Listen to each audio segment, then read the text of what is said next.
Hello, Mr. Philip Kolvin. It's good to see you. I'm delighted to be here in Seattle. First time in the city. I know we have a long history together, probably going back a decade or more. Yeah. Well, Jim, I call you John the Baptist because you meet people and you inspire them with your philosophies. And hearing you speak about, I think at the turn of the millennium, the magic circle in London Euston gave me my first ideas about the nighttime economy that happy balance between promoting it and regulating it. Yeah, but you've been a leader yourself. I mean, you've been involved with a number of initiatives in the UK, Yeah. including up until recently as the chair of the London Entertainment Commission. You want to explain how that all came about? Yeah, well, I think taking a leaf out of New York's book and San Francisco's book, the London mayor decided that they wanted to have a night mayor or a night czar. They asked me to apply for the job, and it was a part-time role. And they said, what would the measure of success be? And I said, the measure of success would be for you to realise this is a full-time role. So they decided to split the role in two, and they gave me the honour of being the first chair of London's Nighttime Commission, and they gave Amy LeMay the honour of being London's first night czar. And so it was a 12-month contract, and I got the chance to set up the commission, set up its structure, appoint its first members, write the mayor's vision for London's nighttime economy, and then I left it in capable hands of those who followed to produce the first full report of the Nighttime Commission to the London mayor. Now, I noticed, working with you over these years, you're always looking at what doesn't exist or reframing things in ways that they haven't been framed before. I think one of the most important of those has been your use of the term life at night versus nightlife. And how did you arrive at that? Well, I do think that how a term's defined can be quite laden, can be quite value laden, and can produce erroneous reactions in people. And so sometimes I ask audiences to play word association. So I might say Donald Trump, and people would have a reaction to those two words. Or I might say Roger Federer, or David Beckham, or Afghanistan. People would immediately have a reaction to it. And when you talk about the words nighttime economy in the UK, the ordinary reaction is binge drinking, violence, sexual assault, or alcohol. And my insight was that we shouldn't be scared of the nighttime economy. We should think of it as everything everybody does at night. From being a janitor of a building, to driving a taxi, to selling bagels out of a bagel shop, to being part of the emergency services or the caring services. And so, not just me, but all sorts of people, I think, start to think we've got to be careful of the use of this word. So it developed from there into evening and nighttime economy, or the life at night. It encompasses everything people do at night, whether that involves alcohol or not. And my latest preferred term is nighttime ecology, because it's not just about money. Nighttime ecology is how somebody gets home alone from the office. That's about the ecology, or about how a musician gets home from a venue, or how safe somebody feels just walking their dog at night in the street. So the night presents a whole series of opportunities for our community, but it also presents challenges. And we shouldn't just be analysing those challenges by reference to the economy, and certainly not just by reference to alcohol. And once you move the conversation away from what's financial and what's alcohol driven, then you can have a much more creative conversation about how we exist at night as a community in a civilization. Because I'm pretty sure that most people have not proposed to their partner in the office. I mean, they've done it in a place of joy, and a place of leisure, and a place of happiness, and those are the opportunities which the night provides, and we should find terminology which celebrates that. Now, you were involved with the Purple Flag program, which is an award program for town centers that have kind of embraced some of this night ecology philosophy. Yes. You also are involved with the Best Bar None, which kind of recognizes venues that have adopted certain practices for security and celebrates their success. Yes. But the latest kind of global trend that really has evolved in some ways from this early work that you did to what is now the beyond the Nighttime Commission, but the appointment of like a night czar.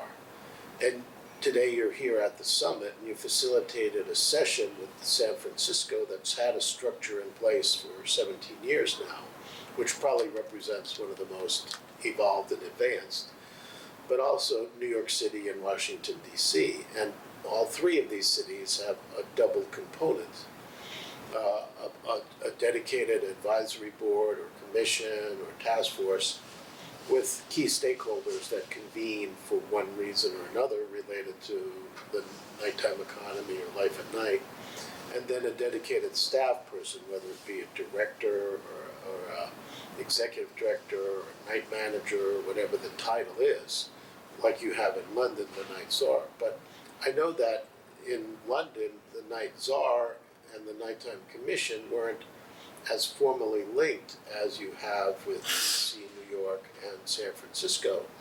So what did you gather in the discussion today with the folks from the three cities, particularly referencing the evolution of San Francisco to these kind of new experiments in this whole nighttime management? Yes. I mean, all of these cities have proceeded from their existing political and regulatory structures. There is no recipe which works. There's a strong reason why pasta was not invented in Ethiopia. There's a strong reason why, whatever it may be, macaroni didn't originate in Moscow. It's all about the products, it's about the structures, it's about what's already there. And London had its own differential political structure, which the mayor has certain powers, but he doesn't have complete power over what happens in London. His power in some respects is just to exhort the boroughs, who are the real holders of power in London, to do what they do. And there are 33 boroughs in London, and the mayor is constrained because they are the ones who hold the licensing power. And there's obviously also a police force, which stands to some degree independently. There are environmental health services which are locally run and so forth. So that is a particular set of challenges in London, and it certainly wouldn't be conceivable in a Brexit era to set up new statutory agencies, as it were, to trump what was happening locally. And so I think what we picked up today is that the successful officers of nightlife reverse engineer by identifying first what's needed and why it's needed.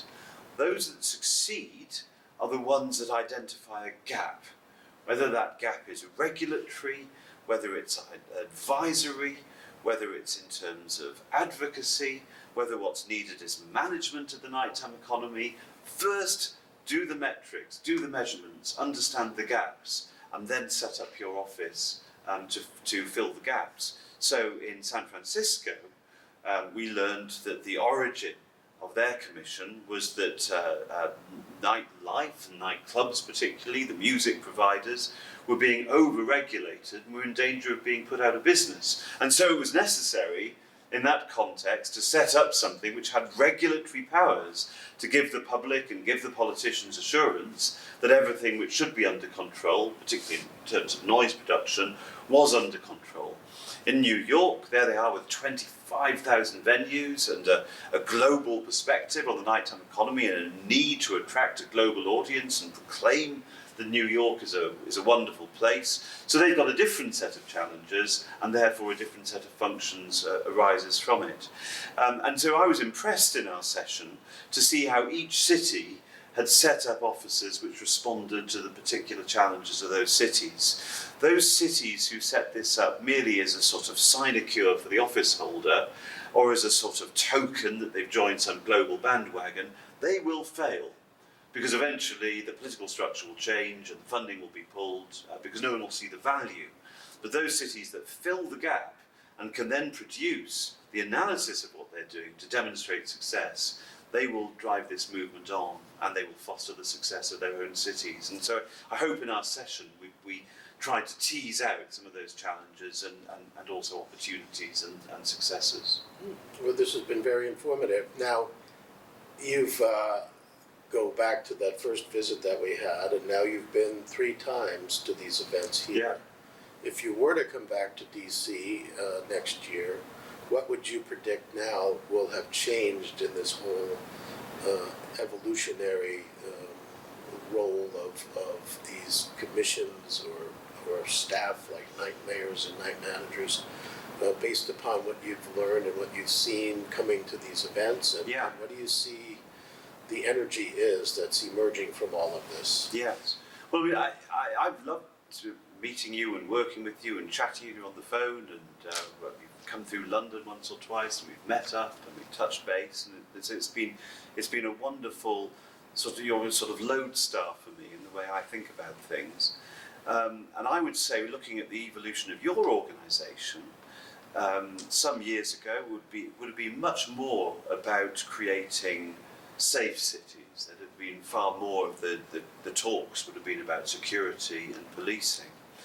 And I think the way this has evolved is it's become much more about how a safe city has to be a given. You're never going to be successful if it's not safe.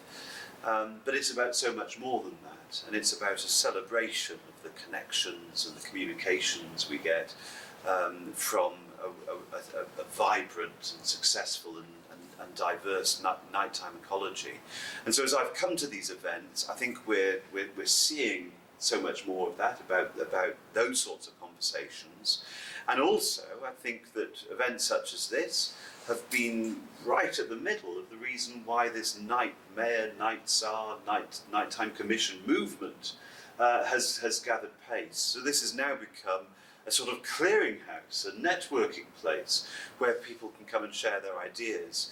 And I think what we're seeing now is a move from the conversation about whether it would be a good thing to have these offices to conversations about what are the disciplines that make a really wonderful nighttime economy. How can you do this safely? How can you find the balances between, on the one hand, promotion, on the other hand, compliance and enforcement? And indeed, yesterday we heard from a former police officer. I can't remember his name now. What was his name? Talking at the academy about Tom Manger. Well, I mean, I'd like to have put him in my pocket, except he's too big, and take him back to the UK, because he represented what I think was a perfect marriage between the regulator as advisor, mentor, helping hand, and the regulator who sometimes does need to step in and say, now look, you've overstepped the mark, I'm going to have to regulate you now. And I think we can get to a position, certainly in the United States, where there's a much better common understanding of what the correct balance is between making sure that people operate their businesses in a compliant way and allowing them the flexibility to be able to express themselves and attract in a new audience of patrons. And if the United States is at the vanguard of this movement, it will have done a great service to the world. So if I'm invited, I'm going to keep coming back, because it's where I get all my street smarts from. Okay, well, it's been a pleasure spending time with you and having you here. Thank you so much.